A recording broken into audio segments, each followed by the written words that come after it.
Chapter 34 The Cabin Table. It is noon, and Doughboy the steward, thrusting his pale loaf-of-bread face from the cabin scuttle, announces dinner to his lord and master, who, sitting in the lee quarter-boat, has just been taking an observation of the sun, and is now mutely reckoning the latitude on the smooth medallion-shaped tablet reserved for that daily purpose on the upper part of his ivory leg.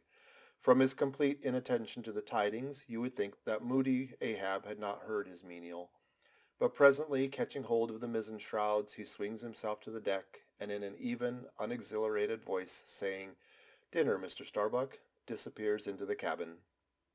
When the last echo of his sultan's steps had died away, and Starbuck, the first emir, has every reason to suppose that he is seated, then Starbuck rouses from his quietude, takes a few turns along the planks, and after a grave peek into the binnacle, says with some touch of pleasantness, "Dinner, Mr. Stubb," and descends the scuttle.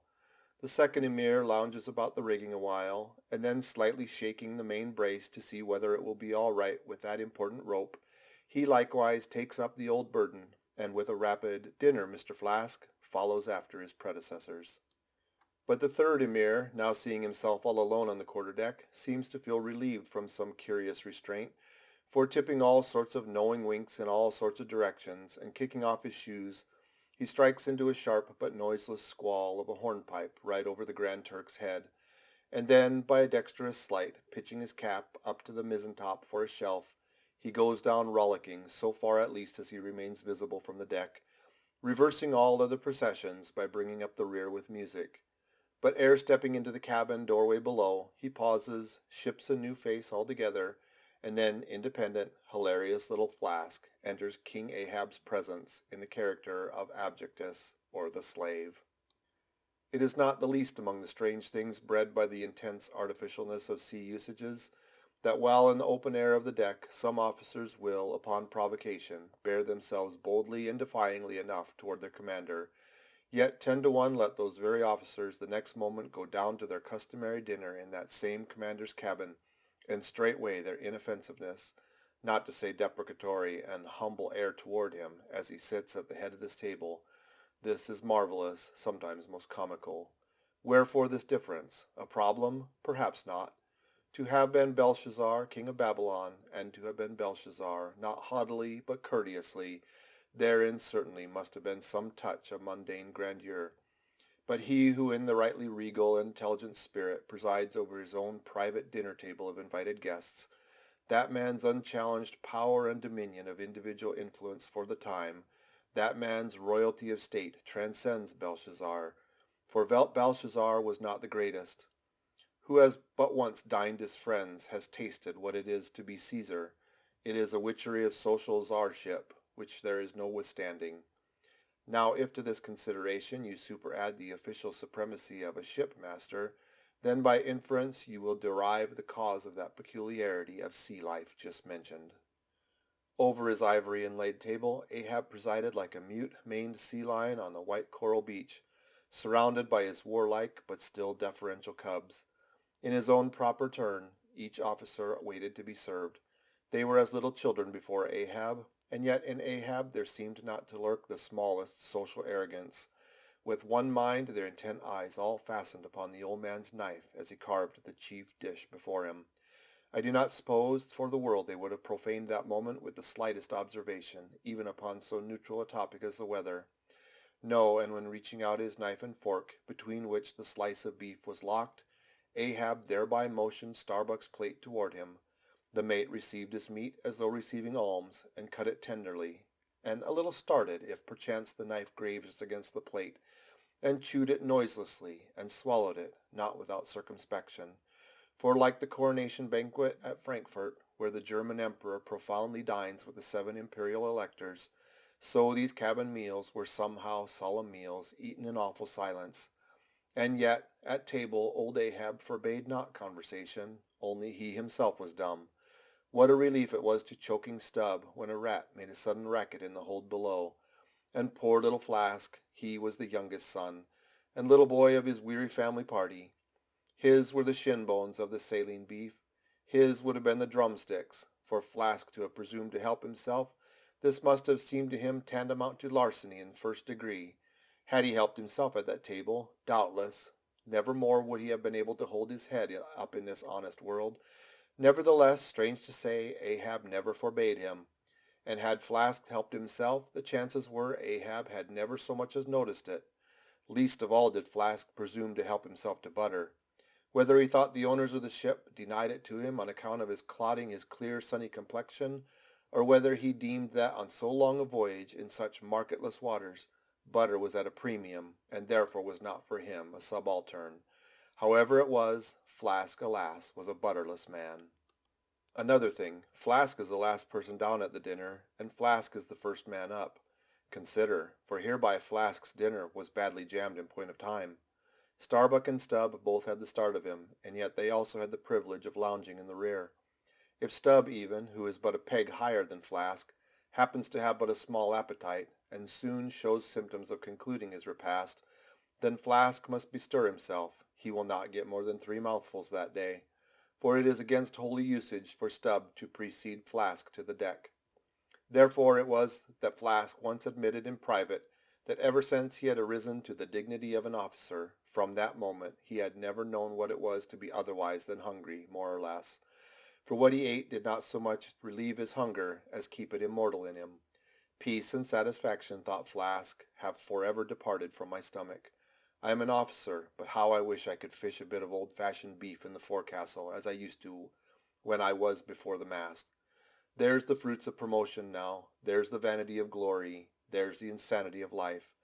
Besides, if it were so that any mere sailor of the Pequod had a grudge against Flask in Flask's official capacity, all that sailor had to do in order to obtain ample vengeance was to go aft at dinner-time and get a peep at Flask through the cabin skylight, sitting silly and dumbfoundering before awful Ahab.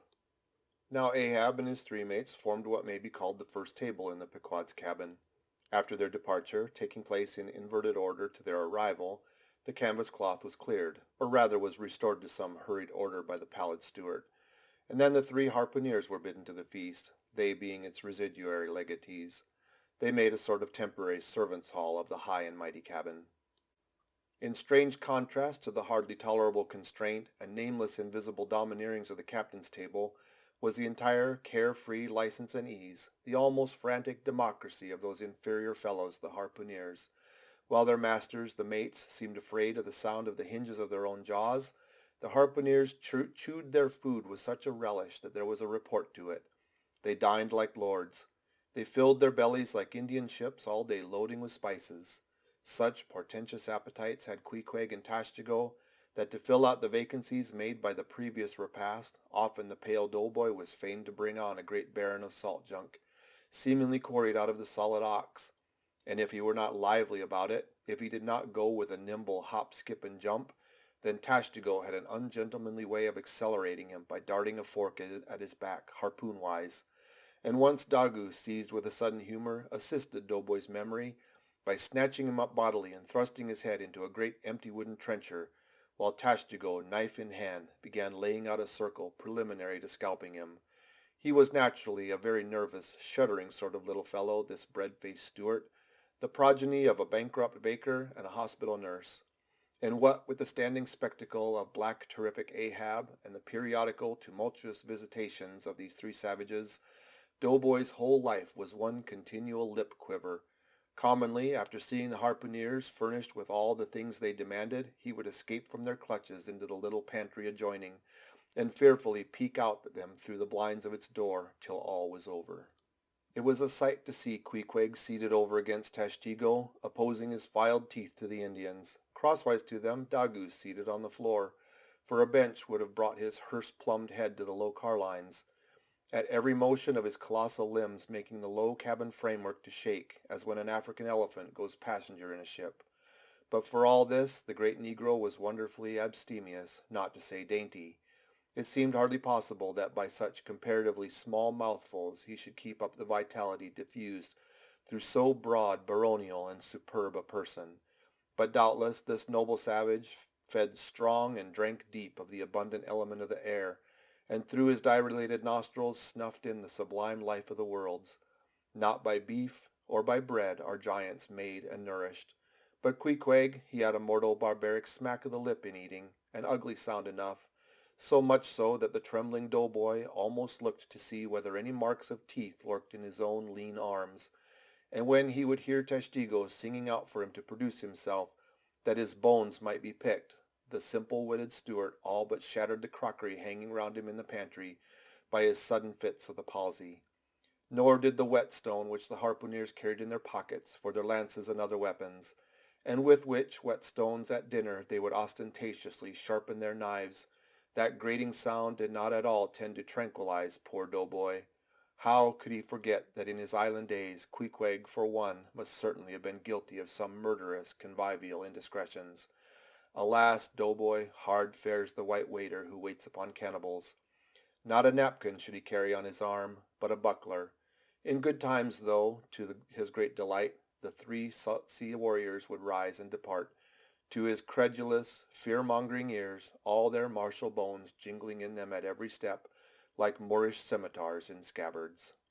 But though these barbarians dined in the cabin and nominally lived there, still, being anything but sedentary in their habits, they were scarcely ever in it except at meal times, and just before sleeping time, when they passed through it to their own peculiar quarters. In this one matter Ahab seemed no exception to most American whale captains, who as a set rather inclined to the opinion that by rights the ship's cabin belongs to them, and that it is by courtesy alone that anybody else is at any time permitted there, so that in real truth the mates and harpooneers of the Pequod might more properly be said to have lived out of the cabin than in it, for when they did enter it, it was something as a street door enters a house, turning inward for a moment, only to be turned out the next, and as a permanent thing residing in the open air. Nor did they lose much hereby. In the cabin was no companionship. Socially, Ahab was inaccessible. Though nominally included in the census of Christendom, he was still an alien to it. He lived in the world as the last of the grizzly bears lived in settled Missouri, and as when spring and summer had departed, that wild Logan of the woods, burying himself in the hollow of a tree, lived out the winter there, sucking his own paws, so in his inclement howling old age, Ahab's soul, shut up in the caved trunk of his body, there fed upon the sullen paws of its gloom. End of chapter 34.